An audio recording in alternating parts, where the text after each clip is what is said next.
ہر چیز کے معاملے میں. اب اصول کیا ہے شریعت کا میں آپ کو بتا دیتا ہوں. ہر آدمی اچھا ہے جب تک کہ اس کی برائی ثابت نہ ہو. ہر آدمی شریف ہے جب تک کہ اس کی برائی ثابت نہ ہو. ہر آدمی خیر کا چاہنے والا جب تک کہ اس کی برائی ثابت نہ ہو. ہمارا اصول کیا ہے؟ ہر آدمی خراب ہے جب تک کہ اس کی اچھائی ثابت نہ ہو. ہر عورت خراب ہے جب تک کہ اس کی اچھائی ثابت نہ ہو.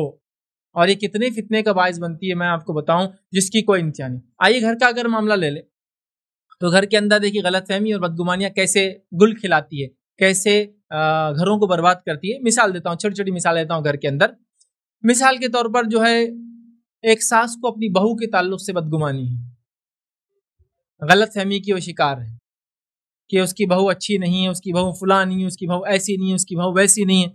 اب ہوتا ہے اسی نظر سے وہ کنٹینیوسلی اس آدمی کو, اس عورت کو مانیٹر کرتی ہے. دیکھیے آپ کے جو سوچ ہوتی ہے نا خیال کسی کے بارے میں, ویسے ہی آپ اسی نظریے سے اس آدمی کو دیکھتے ہیں. اب اسی نظریے سے وہ دیکھ رہی ہے اپنی بہو کو, سمجھ رہا. اب اس نے کوئی ایسا کام کر دیا جو اس کی گمان پہلے سے تھا, بدگمان تھا کہ بہو ایسی ہوں گی, اور اس نے وہ کام کر دیا تو فوراً دیکھو ہم تو پہلے سے بولے تھے فلاں ہے. جیسا کہ اس کا ایک گمان ہے کہ میری بہو میرے بیٹی کے بچوں کو مارتی ہے.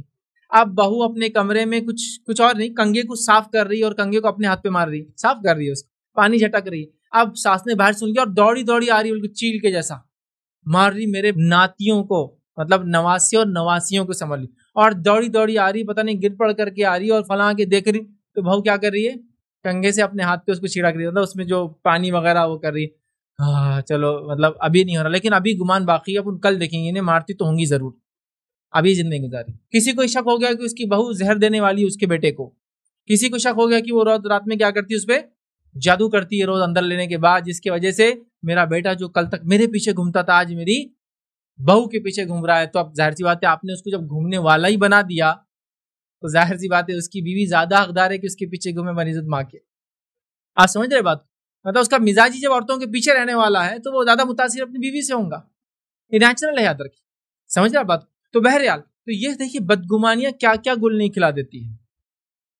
آئیے ایک اور مثال لیجیے. اب ایک آدمی اپنے ذہن میں یہ لے کر چلے کہ میں گھر جاؤں گا اور میری بیوی نے میرے لیے کھانا نہیں بنایا ہوں گا آج, آئی ایم شیور, میرے کو یقین ہے نہیں بنایا ہوں گا آج. ایک بیوی یہ سوچ لے کہ آج شوہر گھر آنے والا, آج خوشی کا دن ہے, لیکن ان کو یاد ہی نہیں ہوں گا میری خوشی, آئی ایم شیور, میں بالکل طے ہوں. اب دونوں پہلے سے لے کر بیٹھے ہوئے بدگمانیاں فل ایک دم پریپریشن کے ساتھ. اب شوہر یہ سوچ رہا ہے یہ فلاں کرتی ہوں گی, میں نے کہا تو یہ کرتی ہوں گی, اب کھانا نہیں بنائیں گی, سوتے پڑی ہوئی ہوں گی, فلاں کر رہی ہوں گی, یہ ہو رہا ہوں گا, وہ ہو رہا ہوں گا.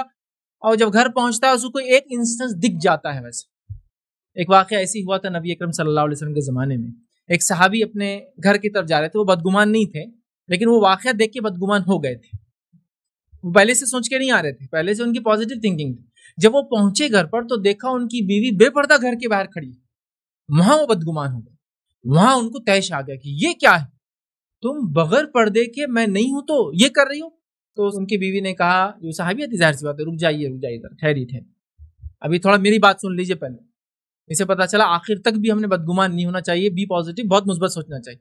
تو انہوں نے بے پردہ دیکھا تو تب وہ بدگمان ہو گئے کہ یہ کیا, میری بیوی بغیر پردے کی باہر, وہ بہت طیش میں آ گئے اور اس کی طرف لپکنے لگے. اس نے کہا ٹھہر جائیے, رک جائیے تھوڑا سا, پہلے میری بات تو سن لیجیے. کہا کیا بات ہے, اگر کوئی شرعی عذر نہیں ہوگا تو تم کو تو اس کی سزا ملے گی. تو کہا بات تو سن لیجیے. جب وہ قریب آئے تو کہا گھر کے اندر جو ہے ایک سانپ نکلا ہے بہت بڑا, جس کے ڈر سے میں باہر آ گئی.